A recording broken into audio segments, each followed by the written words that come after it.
Kalian tahu nggak sih kalau dulu pada awalnya sebelum manusia diciptakan, sebelum dunia mengenal dosa, dan bahkan sebelum konsep baik dan jahat dipahami seperti sekarang, segala sesuatu tersebut dimulai dari terang. Nah, di antara terang itu terdapat satu sosok yang sangat istimewa. Sosok ini bukan manusia, bahkan pula makhluk biasa, melainkan seorang malaikat. Dan malaikat itu dikenal dengan nama Lucifer. Well, nama Lucifer sendiri berasal dari bahasa Latin. Kata lux berarti cahaya, sedangkan vere berarti membawa. Oleh karena itu, Lucifer dapat diartikan sebagai pembawa cahaya atau pembawa terang. Namun, untuk benar-benar memahami siapa Lucifer itu, kita tidak bisa langsung melompat pada gambaran sebagai iblis atau setan. Sebaliknya, kita harus melihat terlebih dahulu bagaimana asal-usulnya, bagaimana makna namanya terbentuk, dan bagaimana kisahnya berkembang dari waktu ke waktu. Oke? Nah, pertama-tama penting untuk dipahami bahwa istilah Lucifer tidak muncul begitu saja sebagai nama pribadi. Sebaliknya, istilah ini berasal dari proses penerjemahan teks kuno. Dalam kitab Yesaya 14:14 terdapat sebuah ungkapan dalam bahasa Ibrani, yaitu Helel ben Shahar, yang berarti yang bersinar adalah fajar. Kemudian ketika teks tersebut diterjemahkan ke dalam bahasa Yunani, istilah itu berubah menjadi Eosphoros yang berarti pembawa fajar. Nah, selanjutnya dalam terjemahan Latin Vulgata, istilah tersebut diterjemahkan menjadi Lucifer.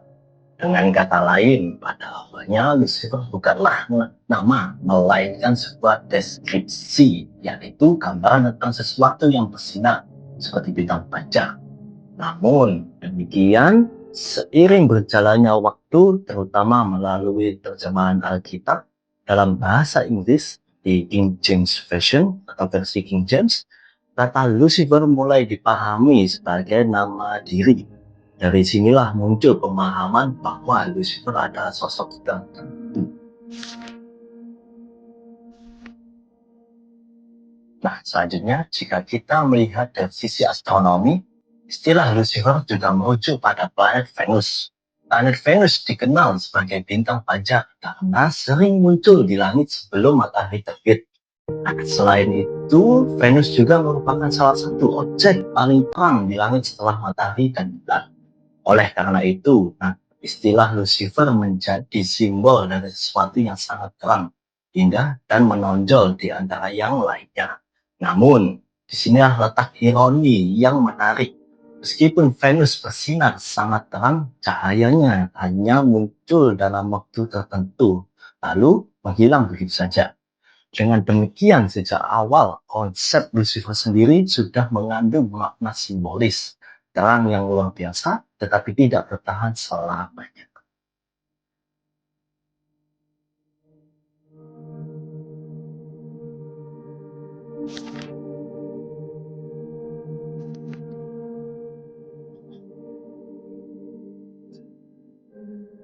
Dalam banyak tradisi keagamaan, Lucifer digambarkan sebagai malaikat yang sangat tinggi kedudukannya.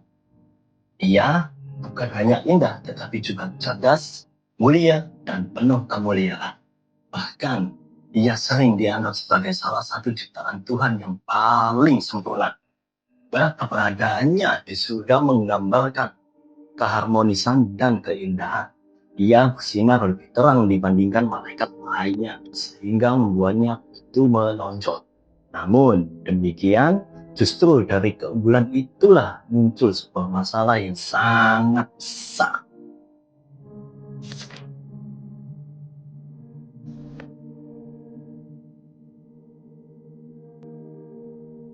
Pada awalnya, Lucifer menjalankan tugasnya seperti malaikat lainnya.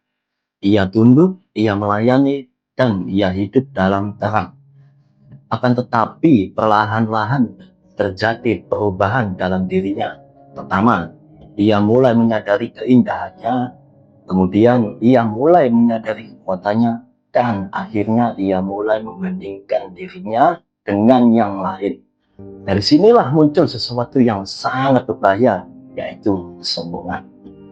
Kesombongan ini tidak muncul secara tiba-tiba, sebaliknya ia tumbuh secara perlahan seperti benih kecil yang akhirnya menjadi besar. Lucifer mulai merasa bahwa dirinya lah layak mendapatkan lebih. Ia tidak lagi puas hanya sebagai pelayan saja.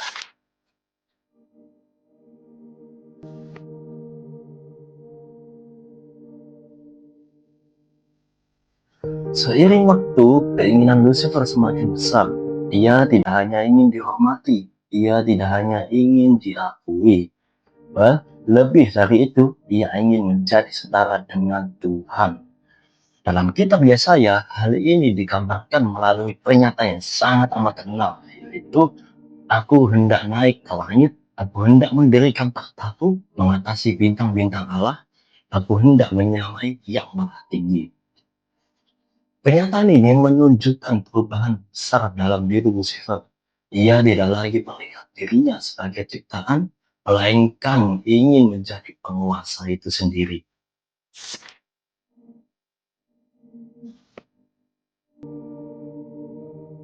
Namun, Lucifer tidak sendiri. Dalam keinginannya, ia mulai mempengaruhi malaikat lain. Ia berbicara kepada mereka, meyakinkan mereka, dan menanamkan ide bahwa mereka tidak perlu tunduk lagi. Akibatnya, sebagian malaikat mulai ragu, sebagian lagi mulai percaya. Nah, pada akhirnya terbentuklah dua kelompok malaikat yang setia dan malaikat yang memberi.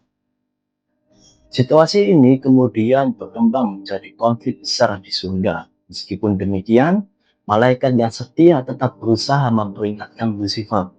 Mereka mencoba mengingatkannya tentang konsekuensi dari tindakannya. Namun, Lucifer tidak berubah pikiran.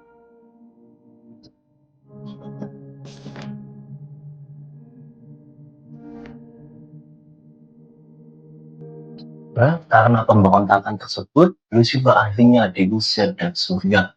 Peristiwa ini digambarkan secara simbolis dalam Injil Lukas 10 ayat 18, yaitu, "Aku melihat iblis jatuh seperti kilat dari langit." Ungkapan seperti kilat menunjukkan betapa cepat dan dramatisnya kejatuhan tersebut. Dari posisi tertinggi, Lucifer jatuh ke posisi terendah. Dari terang, ia menjadi simbol dari kegelapan itu sendiri.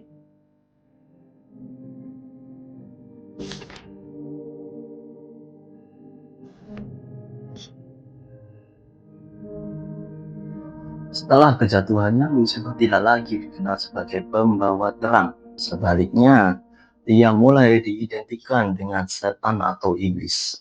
Namun, perlu dipahami bahwa pengidentikan ini tidak terjadi secara langsung. Sebaliknya, ini adalah hasil perkembangan pemikiran teologis selama berabad-abad. Beberapa tulisan kuno di luar Alkitab seperti literatur apokaliptik turut membentuk gagasan bahwa ada malaikat yang jatuh dan menjadi roh jahat. Dengan demikian, konsep Lucifer sebagai setan adalah hasil dari interpretasi yang berkembang, bukan hanya dari satu sumber tunggal.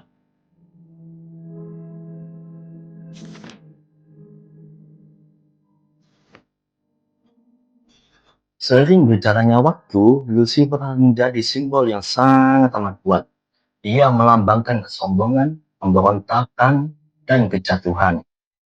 Namun, di sisi lain, ia juga sering dihubungkan dengan kebebasan, pengetahuan, dan keberanian untuk melawan otoritas. Oleh karena itu, makna Lucifer menjadi sangat kompleks. Dia tidak hanya dilihat sebagai sosok jahat, tetapi juga sebagai simbol dari konflik batin manusia itu sendiri.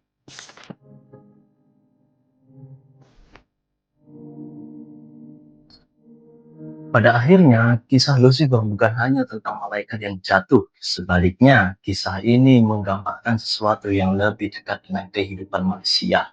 Pertama, kisah ini menunjukkan bahwa kelebihan bisa menjadi sumber kejatuhan. Kedua, kisah ini mengingatkan bahwa kesombongan dapat menghancurkan apapun. Dan ketiga, kisah ini menegaskan bahwa pilihan memiliki konsekuensi. Dengan kata lain, Lucifer bukan hanya cerita tentang masa lalu, tetapi juga cerminan dari kehidupan saat ini. Oke, sebagai penutup, jadi ketika kita mendengar nama Lucifer, kita tidak hanya mendengar tentang iblis, tetapi juga tentang cahaya yang pernah sinar paling terang di antara yang lainnya. Namun karena kesombongan, cahaya itu akhirnya jatuh. Dan sejak saat itu, Lucifer menjadi simbol dari satu hal yang sangat penting, bahwa tidak semua yang bersinar akan tetap berada dalam terang. And yeah, that's all for me. Thank you to all of you who are watching right now. And yeah, the last thing I could say, goodbye.